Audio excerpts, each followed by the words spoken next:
Welcome in, everybody. We're ready to step to the line of scrimmage on this edition of Quick Slants. It is presented by Nissan. I'm Derek Gunn. And I'm Barrett Brooks. It's been 16 years since the Eagles opened Lincoln Financial Field. And today, regarding the stadium, there's some news. Yep, indeed. Now, that's where we begin today. Today, the Eagles extended their naming rights agreement with Lincoln Financial Field Group through the 2032 season. So, with that in mind, Barrett, let's go back in time and tell me some of your greatest memories about Lincoln Financial Field so far. Well, the one that always sticks out to me, especially now since it's been so, soon, it was like 2 years ago, was when the Eagles came out in a dog mask after the championship game. I mean, it really set things off for this team being an underdog and really put them in a position to go out there and win a Super Bowl. In fact, it was the rallying cry. And I've seen our Sixers do the same thing. They're not trying to use the same enthusiasm to get them in this playoff situation. So that was really something that I said, look, these guys got a rallying call. It really put them in as an authentic dog mask, schemes, and it really helped them as far as being the underdog going into the preseason, into the postseason. Yeah. But then also, it had to be the third game of our young quarterback's rookie season against Pittsburgh. Yeah. They went out and beat a quality Pittsburgh team in Big Ben. And it really showed me how good Carson Wentz really was. The fact that he went head-to-head against one of the better quarterbacks in the league after his third game of the season. Only been a starter for, 3 games and, a week? And went out there and beat a really good Pittsburgh team, a really good Pittsburgh defense. That's when I knew this kid was going to be really good once he beat Big Ben head-to-head. See, for me, there's 2 also. You had 2, I get 2. Both of mine, unfortunately for me, because I hate cold weather, involve snow. First of all, in the 2004 season, the event I'm going to talk about actually happened in 2005. It was the NFC Championship game at the Link, Eagles against the Atlanta Falcons. Prior to that game, we had got a weather report that a major snowstorm was moving in. Didn't know exactly when the snow was going to start falling, but it started falling early that Saturday as well. So by the time the game rolled around on Sunday, it was like a couple of feet of snow on the ground. And I'm thinking a lot of people are going to stay home. They're not going to want to deal with this. But oh no, that place was packed because people have been waiting for this. This was Eagles' 4th NFC title game, and people were waiting for this team to finally get over the hump and possibly go to the Super Bowl. And I mean, man, that place was rocking. It was cold, but it was rocking out there. Snow didn't stop people from coming. The parking lots were jammed. And, of course, as we both know, the end result was the Eagles win the championship. Snowballs flying everywhere. It's like a celebration of snowballs all over the field. Then you move ahead to 2013. Before you start with that, I had to witness that, and we had just lost to the eventual Super Bowl champions. So I watched the whole thing, me, still living here. I just finished up. We had just lost. I was going to go home. I said, let me sit back and watch my Eagles play a little bit. And for them to go out there and take care of business like that, it was kind of pretty special for me, even though it was supposed to have been an all-Pennsylvania Super Bowl. But, we kind of got shafted a little bit, by the eventual champions. The Pats screwed us. That's when all that Spygate stuff. Oh, yeah. They cheated in order to get it from. But yeah, go ahead. You can go on. Yeah, all right. So thank you for letting me continue. Well, I've been here in a while, man. That's what I'm saying. It's only been 2 weeks since you've been here. But it's only been 1 week. Come on, man. Look, anyway, before I lose my train of thought, my second moment is 2013 season, Eagles playing at the Link against the Detroit Lions. Again, we get the forecast that a snowstorm is moving in later in the afternoon, so a lot of us are thinking, all right, the game will be over. We can do the post-game show. We can get out of here before the heavy stuff falls. Oh, no. The skies opened up at about 11:30 that morning. And we're like, what the heck is going on here? So by kickoff, the field is covered white, right? There was about 8 or 9 inches of snow on the ground. LaShawn McCoy lost his mind that game. Oh, he balled out. He had 217 yards rushing. 166 of those yards came in the second half. He set the team's new franchise records for rushing yards in a game. And, I mean, he's cutting on a dime like he's playing on a dry surface. Hence his handle. Cut on a dime. Cut on a dime. But I just remember him carrying the ball out like this. Like a loaf of bread. Yeah, like a loaf. He just carrying the ball like that. That's what I remember most about that game. All right. Moving on. Last week on this very show, I said Ziggy Ansah would be a perfect fit for the Eagles considering he was still a free agent. Well, he is no longer a free agent after signing a 1-year deal worth $9 million with the Seahawks. The question to you, my friend, is would you have paid him $9 million to play here? He was the best of a very poor pool of rushers. You know, at this point, I really didn't think that these guys in free agency looked as good as, you know, they did have in years past. And Zion was a guy that can go out there and really turn things around for this pass rush of the Eagles. He just couldn't stay healthy. So I don't know if I'd have invested $9 million in him. Now, we're going out and saying that a team that's just invested all this money in a franchise quarterback, Carson Wentz, who's going through the same thing that he's going through. But I will say this. He was the best of the best in this poor group of pass rushers. So I would have said yes. I probably would have. When he's healthy, I honestly believe he's one of the better edge rushers in the game. Yes, yes. Unfortunately, this past season, he had 2 shoulder injuries, one of which led to off-season surgery. So I understand that's why he was still on the open market. A lot of people wondered how close was he to being healed. And as you know, when you have those shoulder injuries, sometimes you don't fully recover to the player that you were. Well, that's because when you pass rush, absolutely, you extending your arm. Yes. Extending your arm. That's hard because you get swatting the ball down, quarterbacks and things of that nature. See, if I could have got him in there for like $3.5 million on a 1-year prove-it deal, for me as an organization, that would have been perfect. Plus, it would have significantly upgraded your edge rushers, even though you didn't know how much you were going to be able to count on him if he could stay healthy, but that's the case with any player. But I would have tried to get him here for like $3.5. Man, can you imagine him with Brandon Graham, Derek Barnett, coming off the edge? Well, and he wouldn't have been a full-time player like he was when he was in Detroit. In a rotation. He'd have been that rotation would have been perfect for him because he wouldn't be taking those run reps on that first and second down like he did when he was with the Detroit Lions. Those first and second down, when you're banging with a 340-pound offensive tackle, is a lot different when you're going out there and pass rushing a guy that you're already faster than him going on the outside with the limited number of reps. He could have been really, really good here. See, unlike you, the Seahawks listen to me. Just take that. Just think about it. All right, Eagles rookie camp begins tomorrow. We get to see some of the newest faces on the field for the Birds.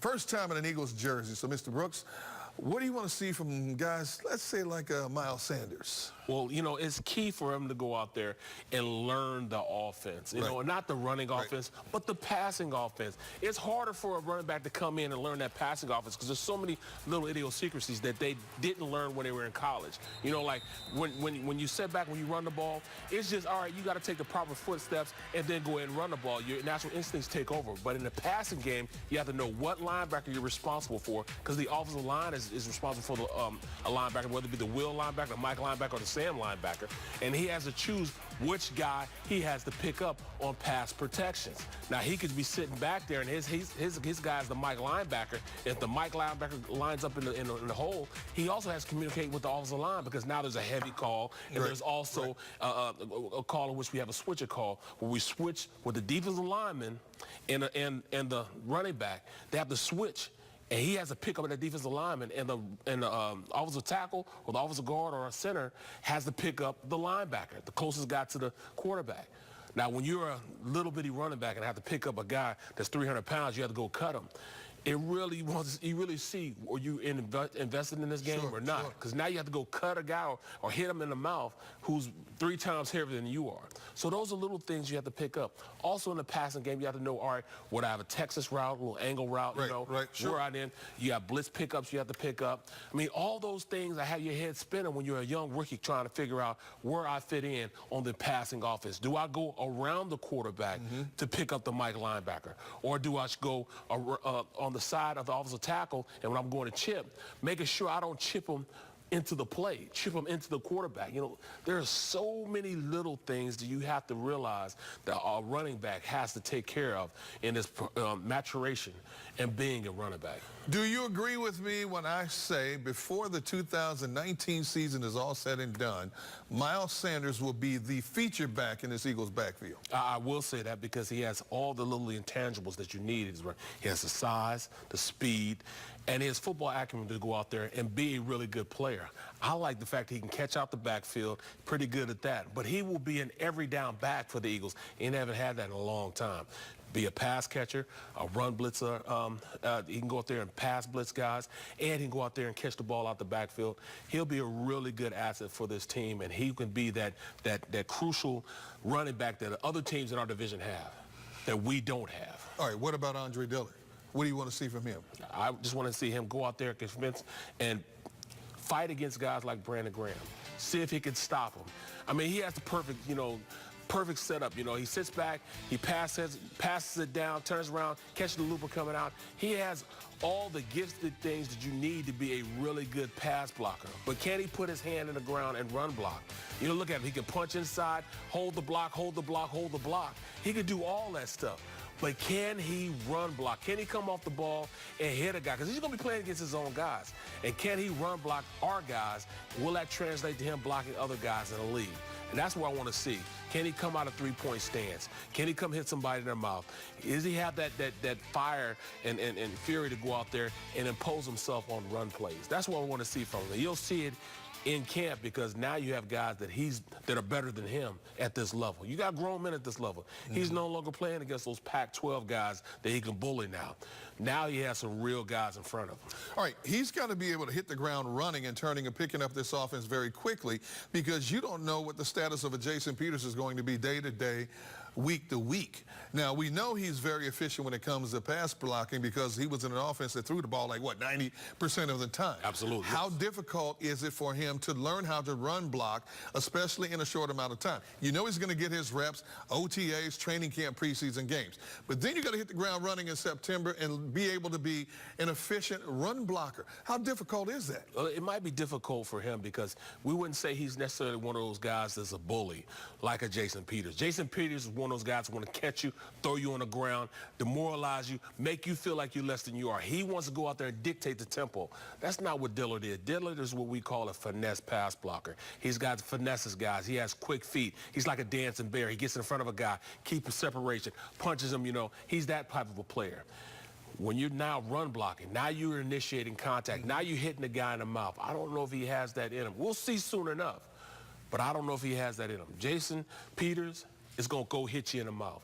I want to see if Dillard will do the same thing. You know, you can finesse run block, but you get pushed back a little bit. But if you're a guy like Jason Peters, you're going to go hit somebody in the mouth. I want to see where he goes out there and what his disposition is as a player. Lane Johnson is the man who made the dog mask a regular thing in Philadelphia. So yesterday he tweeted out this regarding the 76ers. Philly, remember when we had our backs up against the wall? Let's go Sixers. Of course, we will have full coverage here on NBC Sports Philadelphia of tonight's Game 6 between the Sixers and the Raptors beginning right after this very show. And Bear, speaking of Game 6 coming up tonight, it's do or die for the 76ers. Win or go home. Down 3-2. How do you see this one coming out? Well, at this point, the city of Philadelphia has went out there and challenged Embiid's heart and Simmons' heart. How are they going to respond? They better respond like the Eagles did. They better respond and go out there and kick some ass. That's what I want to see. Embiid, you the best player out there. Go show it. Simmons, they trying to question whether you can go out there and score. Man, go make it happen. They say you was soft going to the lane. Make sure you dunk on them. Let's go, baby. Let's go. Two things. I want to see what kind of ailment Embiid has before tonight's game, because he's had many. It don't matter. He and can number have. two, will Ben Simmons come out of the witness protection program? That's what I want to know. Time to play a little Take Your Pick, presented by Rothman Orthopedic at Jefferson Health and Barrett. Eagles have made a lot of moves this offseason, so which position group to you is the most improved right now? I've been screaming for the past couple months. Will this team go out there and get a quality linebacker? Well, we didn't get it in the draft, so we got it in free agency. I see. This is the first time I'm on your side, bruh. I love the fact you went out and got an impact linebacker. At this point, we have somebody in the middle of this defense now that can run sideline to sideline. Zach Brown is fast, strong, aggressive, will come up and hit you in the mouth, runs a 4.5 40, 250 pounds, 6'1". We got a guy that's going to go out there and dictate tempo in the middle of our defense. So I am so happy that we finally have somebody in the middle of our defense that'll play. How do you overlook the running backs, man? Look at the improvement at the running back position. Are we going to use him? That's all. You went out and get a battering ram like Jordan Howard. Are we going to use him, though? He doesn't, not the fastest guy in the world, but he can bang it between the tackles. Then you get out and get a finesse back with some power in a Miles Sanders. Music to my ears. Now, Obviously, Corey Clement's not going to be happy. Wendell Smallwood's not going to be happy. Josh Adams might not even be here. But I thought they upgraded the running back position significantly because that's what really killed them down the stretch in 2018. They didn't have a sustainable running back situation. And once they lost Jay Ajayi and Corey Clement, the running game was almost non-existent. You know, I want them to use them. Yes. I hope they use them. And since they have better backs there, yes, I think they will use them. All right, up next, Tony Romo has transitioned from the field to the broadcast booth with ease, but this week he will be competing once again, but it's on the golf course. He's got a sponsor's exemption to play in the Byron Nelson Classic amongst the best in the PGA Tour. How will he make it? Will he make the cut this weekend? He played quarterback. All those quarterbacks, that's all they do in the offseason. They play, you know, golf all the time. So I think he will. I mean, at this point, I've seen a lot of quarterbacks, especially him, become scratch golfers. So, yes, I think he does it this time. I don't think he makes the cut. I think he's going to play well because he plays a lot of golf and he's played at a very high level. But I don't know. He might get the golf jitters. I don't think he's making a cut this weekend. All right, finally, I have to get your thoughts on this, Barrett. Some offensive linemen helping to fire up crowds at playoff games.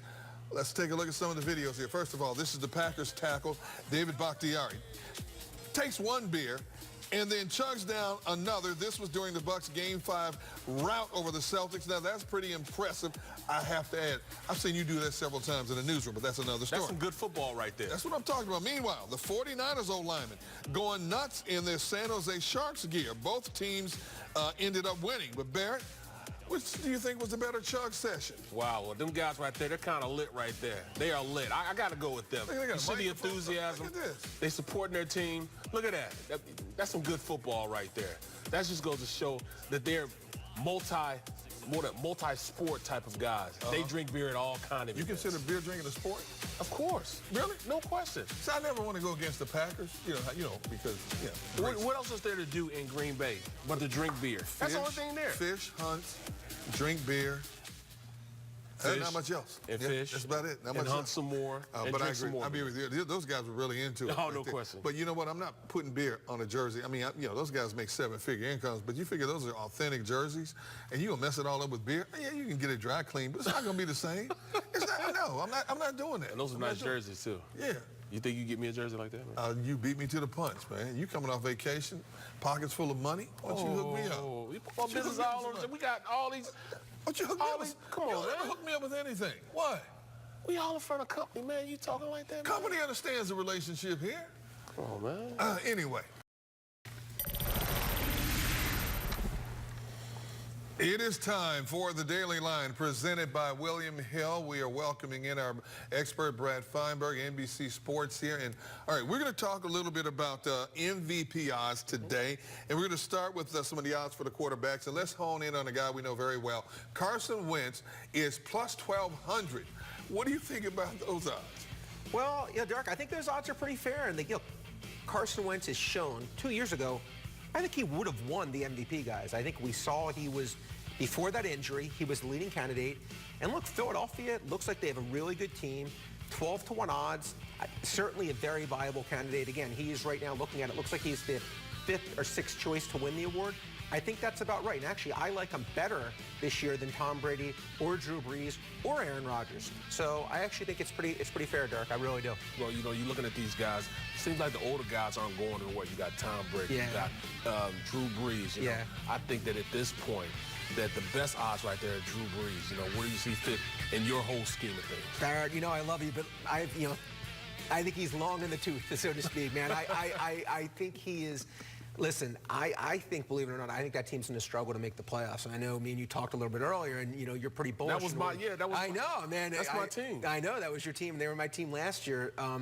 But listen, I just think that there are other players I like better than Drew Brees, and I say that because, again, I think he's getting older, and I think his production's really waned. The guy on that list I like the best would be Andrew Luck. He's 10-1 odds. I expect that team to be great this year. I think they're going to be the best team in the AFC. 10-1 odds. That would be my pick. All right, we move on to the running backs. And some of the guys on the list that we have are plus 3,300? Yeah. All right, what are some of the guys on the list you like the best here? Well, Derek, let me just say this first. This is a quarterback's award, okay? 12 of the last 13 years, guys, we've seen a quarterback win it. So if you're going to have Adrian Peterson, he ran for 2,000 yards, I think it was 2007, snuck in and won the award. So you really have to love someone. They have to do something exceptionally special. Listen, on that list, I would say Ezekiel Elliott at 33-1 would be the guy, Derek, I think has the best chance, because maybe does he have a 2,000-yard season in him? Not impossible. And if Dallas, because of the hype, I could see it, he would be the guy on that list that would interest me the most. Well, all right, what about the guy with the long shot? You know, like and Aaron Donald. Well, again, if you're talking about a defensive guy, you know, Barrett, yeah, Aaron Donald's as good as we're going to get. You know, he's probably the best defensive player, so you can sell me on that. All right, and on that note, that's a wrap.